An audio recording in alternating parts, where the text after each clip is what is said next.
Hi and welcome. In today's episode, we're focusing on a chapter of ancient history that's often rushed, misunderstood, or oversimplified, even by people who know how it ends. And that is the final years of the Peloponnesian War.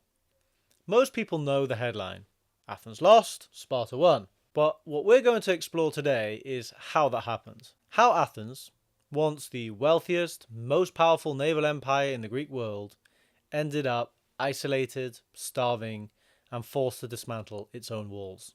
This isn't a retelling of the full 27-year conflict. Today we're going to zoom in on the final stretch from around 415 to 404 BC with a focus on around 407 to 404, so those last final years when the tide turned. We'll look at how Sparta went from a landlocked power to a dominant naval force funded by Persian gold. Why the Sicilian Expedition in 415 BC was more than a defeat, maybe the beginning of a collapse, and how strategic missteps, internal unrest, and shifting alliances brought Athens to its knees.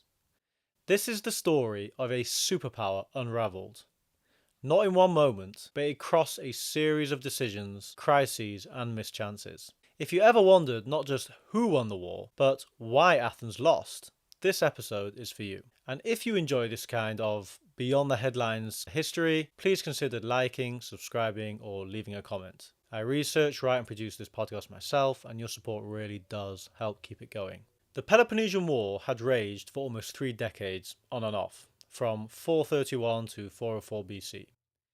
It wasn't a single continuous conflict, but a long, exhausting struggle between the two dominant powers of the Greek world, Athens and Sparta, along with a shifting network of allies. In the traditional version of the story, Athens was the strongest side at the start, its power rested on its navy, and through the Delian League, Athens had built what was effectively a maritime empire. Dozens of city-states paid tribute, and this income funded not just the city's cultural splendour, its temples, plays and festivals, but also the most powerful naval force in the Greek world. Sparta, by contrast, was land-based, it was dominant on the battlefield, but lacked both the ships and the money to challenge Athens at sea, and in the early stages of the war, Spartan strategy relied heavily on invading Attica, ravaging the countryside and trying to provoke Athenians into a land battle. But Athens refused to meet them on their terms. Instead, pulled back behind its long walls which connected the city of Athens to its port at Piraeus, allowing it to hold out indefinitely and continue importing grain and supplies by sea. But this simple contrast, Athens is strong and resilient, Sparta is limited and reactive, has been challenged by more modern scholarship. Some more modern scholars will point out that Athens' power was more fragile than it appeared.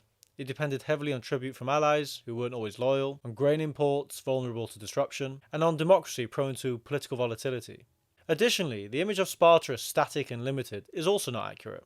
Sparta was adapting. It maintained a deep network of loyal allies, many of whom resented Athenian imperial control. While not a seafaring state by tradition, Sparta was pragmatic when necessary, slowly learning how to challenge Athens on unfamiliar ground. So while it's fair to say Athens had the upper hand in the early years, that dominance was always contested and unstable. And as we'll see, the balance of power didn't stay fixed for long. We're going to pick up the story just before the turning point when Athens was still on top. This was the high point of Athenian empire. It controlled the seas, collected tribute from dozens of allies through the Delian League, and had unmatched cultural influence. The city had survived repeated Spartan invasions by sheltering behind its long walls, and its navy allowed it to keep importing grain and projecting power across the Aegean. But that strength was not invulnerable. In 430 BC, just a year into the war, plague broke out in Athens, likely brought in through the port of Piraeus. It tore through the crowded city and killed an estimated 1/4 of the population. Among the dead was Pericles, the city's most respected leader, someone who had combined military caution with political stability. The effects were more than demographic. The loss of life strained manpower, damaged public morale, and accelerated political instability. Without Pericles' steady leadership, the democracy lurched between factions and opportunistic generals. Decisions were increasingly made under pressure, and long-term strategy suffered. The most extreme example of this came in 415 BC, when Athens launched what many now see as the beginning of its downfall, the Sicilian Expedition. This was no minor raid, it was the largest military campaign Athens had ever undertaken. Over 30,000 men, including thousands of elite hoplites and sailors, and more than 130 ships, sent across the Ionian Sea to conquer Syracuse, the most powerful city in Sicily. The logic behind this expedition was debated even at the time. Some saw it as an opportunity to expand the empire, whilst others warned it was reckless and overreach. In hindsight, it was a strategic disaster. The campaign failed on every front. Syracuse received support from Sparta and other Peloponnesian allies, and the Athenians became bogged down in siege warfare. Reinforcements were sent, but it wasn't enough. In 413 BC, the entire expedition was destroyed. Every ship was lost. Thousands of Athenian soldiers were killed or captured and enslaved. The psychological blow to Athens was immense. Not only had it lost a huge portion of its fleet and manpower, but it also exposed the limits of its empire. The illusion of invincibility, built over decades of naval dominance, was shattered. For the first time, the war no longer felt like a prolonged challenge. It began to feel potentially unwinnable. And yet, Athens didn't collapse. And that's important. The democracy still had economic reserves, access to emergency taxes, and control of enough allies to rebuild its fleet relatively quickly. Within a year, it was again launching operations in the Aegean and trying to reassert influence. But even though Athens recovered militarily, the strategic calculus had shifted, and for everyone. The loss in Sicily signalled to Sparta and its allies that Athens was vulnerable. They had stretched too far. It could bleed, and that realization created new possibilities. Former Athenian allies, sensing weakness, began to revolt or seek independence. Neutral cities became more willing to take sides, often against Athens, and critically, Sparta gained new leverage. Until now, Sparta had struggled to challenge Athens on its own terms. Sparta was dominant on land, but it had no real naval force. But after Sicily, a window opened, and Sparta moved quickly. For the first time, Sparta began a total rethink of its war strategy. The city's leaders recognized that to finish the war, they needed to break Athenian naval power, something they have never been able to do alone. So, Sparta began looking for new allies, and in 412 BC, they found one that would change the course of the war: Persia. Now, this might sound strange. Just a few decades earlier, Persia had been the greatest enemy of the Greek world, with the famous defeat at Marathon, Salamis. But by this stage in the war, pragmatism had taken precedent over ideology. Persia wanted to regain control over the Ionian Greek cities in Asia Minor, which is the west coast of Turkey, many of which were under Athenian protection. Sparta wanted the money to build a navy and challenge Athens at sea. The result of these interests was the Treaty of Miletus, signed between Sparta and the Persian satrap Tissaphernes. Persia agreed to fund Sparta's war effort, and in return, Sparta would recognize Persian authority in Ionia. This was a turning point. For the first time, Sparta had access to serious naval funding and a new way to fight Athens, where it had always been strongest. But implementing that strategy, it would take time. From 412 to 48 BC, Sparta and Athens fought a chaotic series of naval campaigns across the Aegean. Revolt spread across Athens' empire, with cities like Chios and Euboea seeking independence or switching sides. Athens struggled to hold its empire together, launching counterattacks, and managing a somewhat fragile recovery, but with dwindling resources. Domestically, Athens was in crisis. In 411 BC, an oligarchic coup briefly overthrew the democracy and installed a regime called the Council of 400. But the navy based at Samos refused to accept this new government. Within months, the oligarchy collapsed and democracy was restored. But confidence in Athenian stability was shaken. But even so, Athens showed flashes of brilliance and resilience. In 410 BC, it won a major naval victory, temporarily regaining total control over the Hellespont, which was Athens' grain lifeline from the Black Sea. Morale did improve, but it was temporary. It wasn't a reversal of fortune, and in 408 BC, a new player arrived on the scene, and that was Cyrus the Younger, son of the Persian king Darius II. He replaced Tissaphernes as Persia's chief representative in the west, and he was far more aggressive in supporting Sparta. But crucially, he struck up a very close relationship and alliance with Lysandros, otherwise sometimes known as Lysander or Lysandros. He was a really politically astute Spartan commander who had been appointed navarch, which is like admiral, in 407 BC. Lysandros wasn't a typical Spartan general. He was diplomatic, ambitious, and skilled in building personal relationships. He won Cyrus's trust, and in return, Cyrus provided massive financial backing, far more than Tissaphernes had ever provided. With Persian gold, Sparta could now pay rowers, fund construction, and attract skilled sailors, including some from cities that had once served for Athens' navy. Sparta's naval power was no longer theoretical. In 407 BC, Lysandros scored a symbolic but important victory against the Athenian fleet at Notium, showing that Sparta could now win at sea. The possibility had now opened up. However, Spartan law prevented commanders from serving as navarch twice, so in 406 BC, Lysandros was formally replaced, and a more traditional Spartan general took his place. He continued to attempt to campaign against Athens, but he struggled to match Lysandros' diplomatic skill and in the process lost Persian support. He ended up being killed later that year at the Battle of Arginusai, where Athens won a narrow victory. But the victory turned out to be tragic for Athens. A storm prevented the rescue of Athenian sailors that were left in the water, and when the news reached Athens, public anger boiled over. The assembly made a disastrous decision, and it executed 6 of its own top generals, blaming them for the loss of life. The navy was now without experienced leadership, just as Sparta was preparing its final move. In 405 BC, Lysandros was brought back into command. Under a technicality, it was done under some other admiral's name to bypass the one-term limit, but he essentially was back in control. He took the fleet north to the Hellespont and aimed to cut off Athens' grain supply. What followed was the final blow, the Battle of Aegospotami. But before we get there, it's worth pausing to recognise what had happened. In just 7 years, Athens had gone from the naval superpower to a fractured survivor, still fighting, but with fewer ships, fewer allies, and a population becoming increasingly weary of war. Sparta, on the other hand, once seen as a static land power, had suddenly become flexible and well-funded, with a huge naval force, thanks not only to Persian gold, but to strategic leadership and timing. Aegospotami was located on the European side of the Hellespont, the narrow strait that separates Europe from Asia, what we now call the Dardanelles in northwestern Turkey. On the opposite shore was the city of Lampsacus, what is today Çanakkale province near the Gallipoli Peninsula.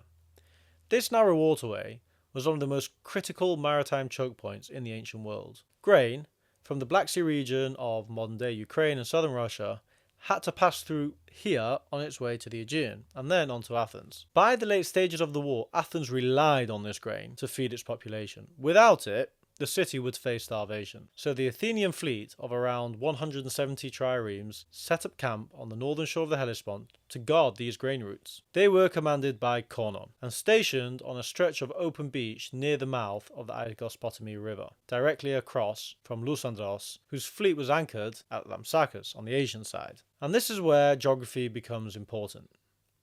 The Athenian position had no natural harbour, no defensive walls, and no easy access to supplies. It was just a beach. Each day, the Athenian fleet rowed out into the strait to try and provoke Lysandros into battle.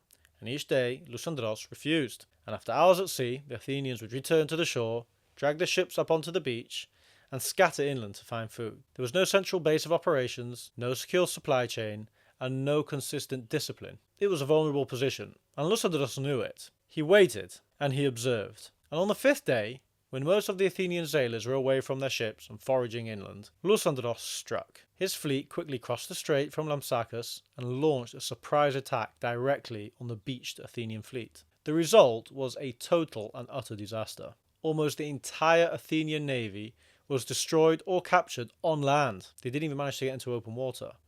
Only a few ships managed to escape the slaughter. One of them carried Conon, their commander, who fled to Avagoris in Cyprus, mainly to avoid returning to Athens and facing trial. The rest of the sailors, over 3,000 of them, were taken prisoner and executed on Lysandros' orders. This was more than a battlefield defeat. It was a strategic collapse. Athens had lost its fleet, its grip on the Hellespont, and its ability to import grain. The city was now isolated, increasingly starving, and defenceless. After Aegospotami, Lysandros moved methodically. He sailed from city to city in the Athenian alliance, forcing them to surrender. Many former Athenian allies welcomed the change, and Lysandros established pro-Spartan governments in each of these cities. These were often oligarchic regimes loyal to Sparta and very hostile to democracy. Then he sailed to Perea, Athens' port. Athens itself was now under siege. With its navy gone and its food supplies cut off, the city began to starve. Inside the walls, desperation spread. Factions debated what to do. Some proposed resistance to the end.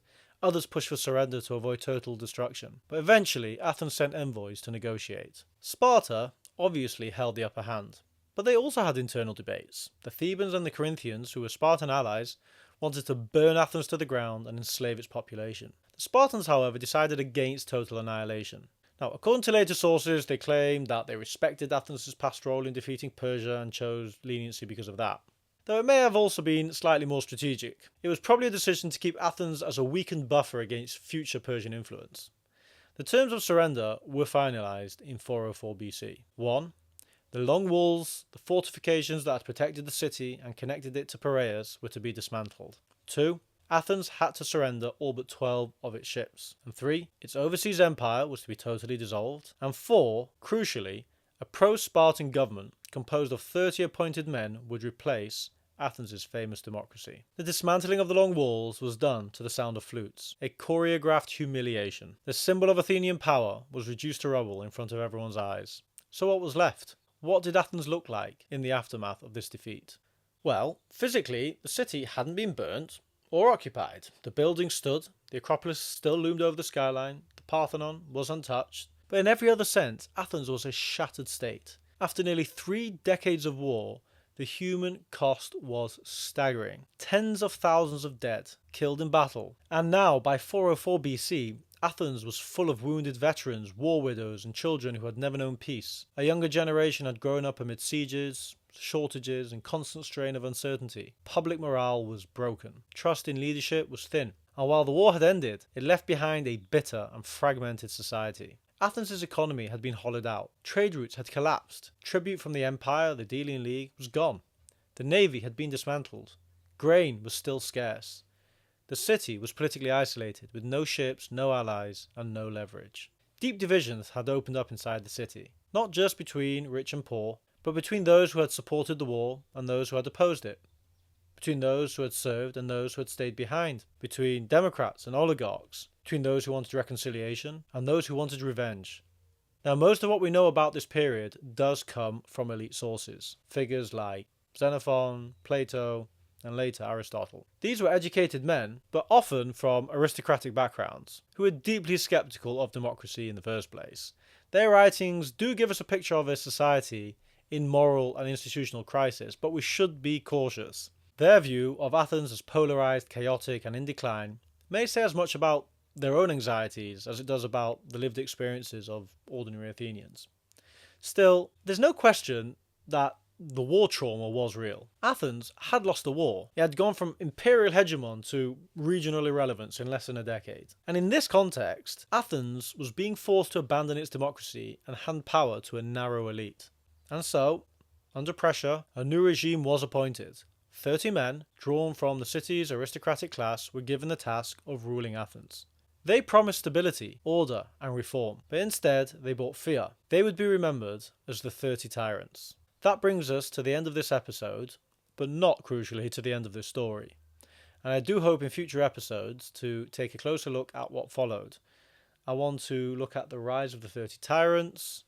I want to discuss who they were, how they ruled, and why their brief regime left such a deep mark on Athenian memory. And I also want to explore the restoration of democracy and the fraught political climate that was to follow. And especially a really interesting little episode, which was how it may have shaped the trial and execution of Socrates, and theories on how this political environment played into that. But for now, thank you for listening. If you're enjoying the podcast, I'd really appreciate it if you could like, subscribe, comment, all of that sort of great stuff that helps the algorithm. It helps way more than you might think. I research, write, record, and edit all of this myself, so your support genuinely makes a huge difference. And if you'd like to help to keep the show going, you can buy me a coffee at buymeacoffee.com/Echo and Ink. Every donation goes straight back into the podcast. All donations would be much appreciated. But until next time, take care.